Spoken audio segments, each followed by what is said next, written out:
Hi, poets and quants. We're the B School Bossypants, and I'm Betsy Massar of Master Admissions. I'm here with Pamela Jaffe, my colleague of the Jaffe Advantage, and Rachel, who is our candidate today. I am an admissions consultant, and I've been doing this for about 10 or 11 years. I started my career after business school, Harvard Business School, on Wall Street, and I've also worked in Asia. I've worked in finance on the sell and the buy side, if that means anything. And now I've been doing admissions consulting for some of the top schools. I'm based in California, and Pamela is on another coast, and she is based in New York.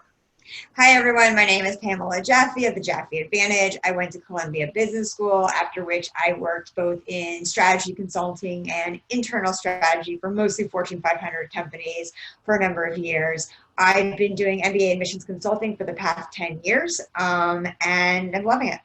All right, and Rachel's our candidate. Hi Rachel, how are you? Great to have you here. Hi, Rachel. Okay, Rachel, why don't you tell us something about yourself? Sure. I'm the music department chair at a large public school.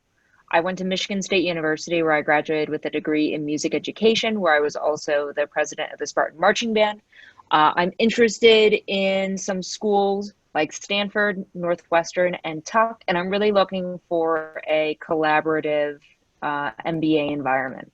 Oh, that's so great. Yeah, and we see also that you have some really good, you have good grades here, a 3.9, it's, as it says right here on the slide.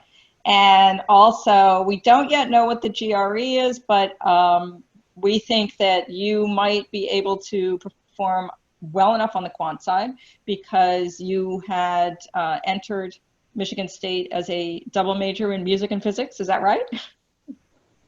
Right, yes. And I had a large number of AP credits going into Michigan State, so they granted me 44 transfer credits, including calculus, physics for physics majors, statistics, and general chemistry in the associated labs. All right, so that's important. Yeah, that's great, because these schools are going to want to see that you have the quantitative ability. And I think what a lot of people don't realize, and please correct me if I'm wrong, is that music is actually quite mathematical. Am I right that there's certain parts of music that have a mathematical component to them?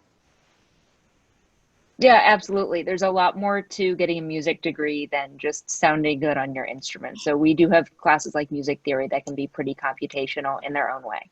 Yeah, that's great. Schools will love it. I think that's really good. A real poet and a quant. I guess we have it that way. Now, as we look at those at the three schools that you're talking about, one of the things that we probably that they will be asking you is about your goals and why you do want to go to business school. You said you're a music educator now. What are you interested in doing in the future? So I'll say first that I've really enjoyed being a public school teacher and getting my certification and teaching in the public schools. I would have never imagined it was just some sort of stepping stone, but it's something I really dedicated myself the past couple of years. But I've also realized that with my degree in music education and as a teacher, my scope is limited as far as being able to help make more change in education and educational institutions. So I'm really interested in getting an MBA and looking into doing social sector and education consulting afterwards so I can make change on a bigger scale. I think that sounds really, really great. So so when business schools ask about their goals, so this is something Pamela and I don't necessarily agree on. So let's just talk about the way a business school asks about its goals. So the schools that you're looking at, let's just take Stanford asks why Stanford, and then it asks something inside the application about,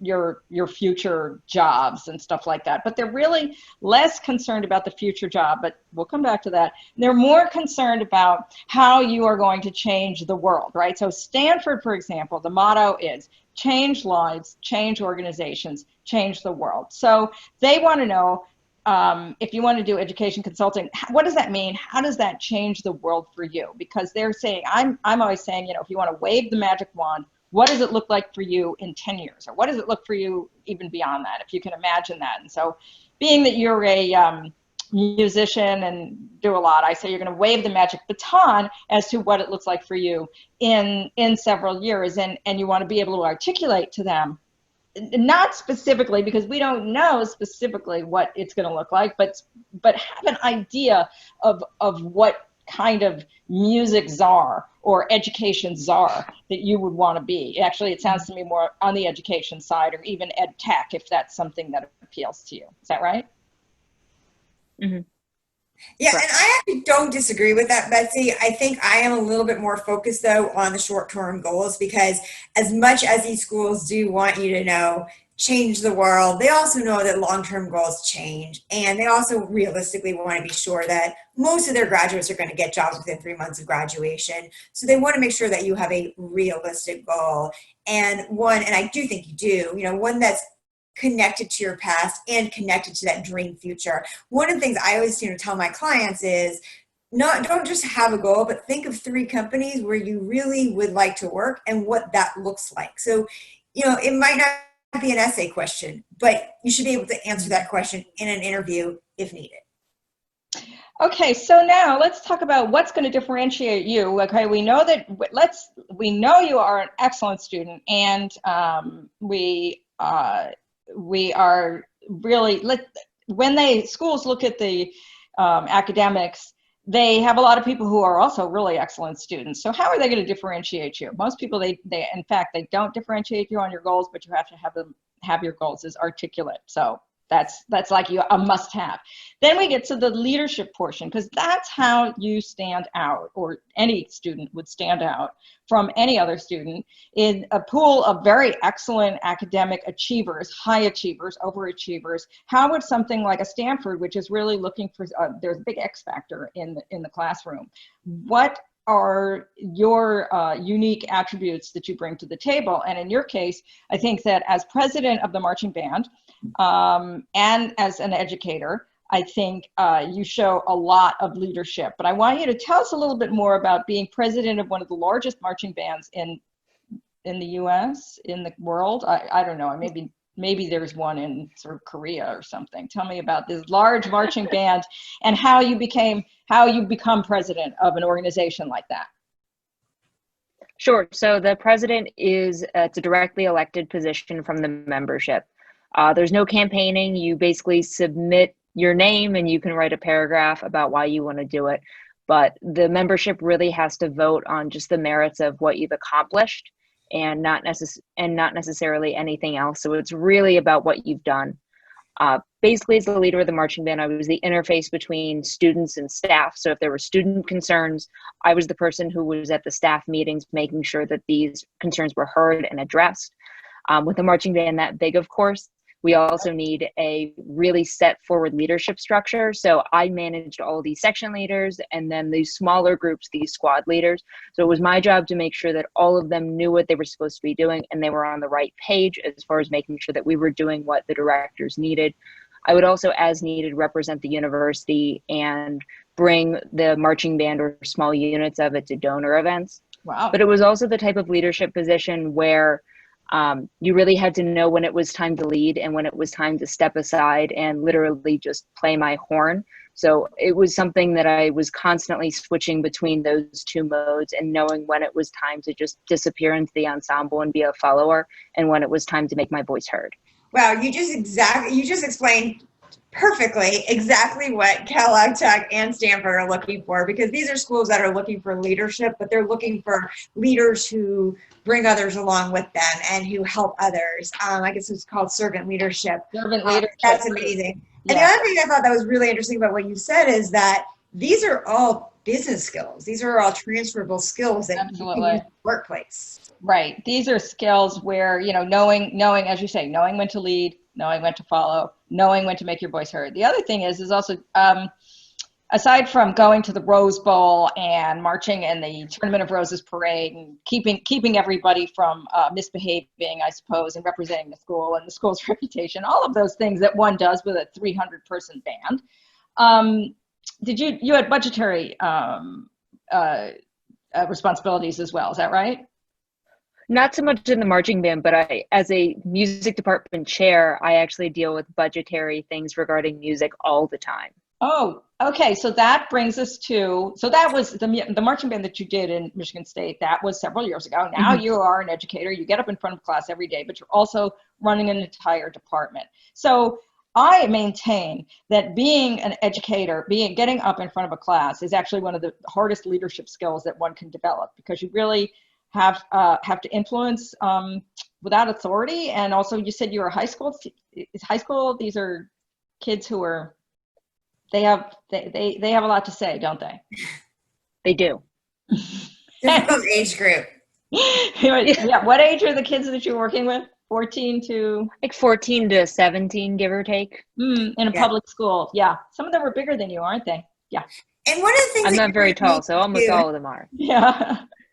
One of the things that you're going to need to do is, everything you've done in the marching band is amazing, is, show how those skills are things that you use today, and how you've used those skills to bring, to really lead in the organization, whether it be in the budget or whether it be in the classroom, and how you're using that in your job today. Because then the school's going to say, well, how will you use that in your job after your MBA?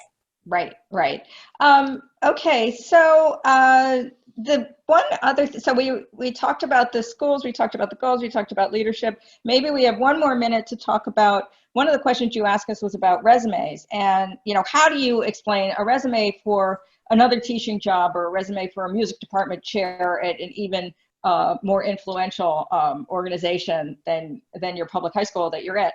The resume is going to be different for business school. And so one of the things that we want to encourage everybody, whether they are coming even from investment banking as opposed to working in education, is when you have a resume for business school, obviously it has to be one page, but it's about the impact. Okay, so instead of just writing your job description, right, what you were hired to do, it's how did you impact, how did you make your school better, how did you influence either in a tangible or a measurable way some result, so that the school, the department, the kids were better off because of you.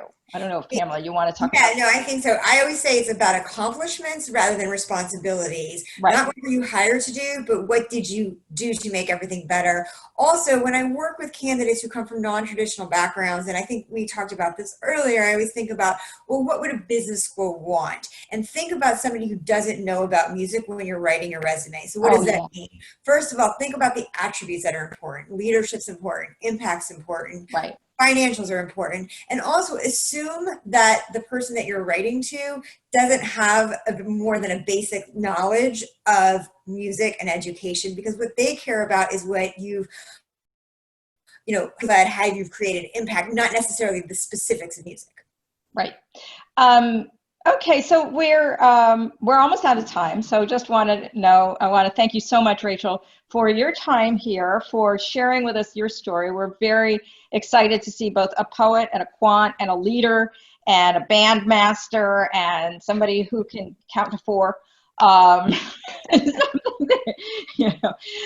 maybe I'm like, 4. I always say, right? 1, 2, 3. And I think that the schools that you're talking up to and others are very collaborative, looking for the kind of leadership that you're showing, servant leadership and creative leadership in a way where you're clearly articulate and humble at the same time. So we are really optimistic. Yeah, I think it's great. And it's a nice combination of schools to be applying to as well. It's great. All right. Thank you very much. Thanks so much, Rachel. Okay. Bye. Thank you. Bye.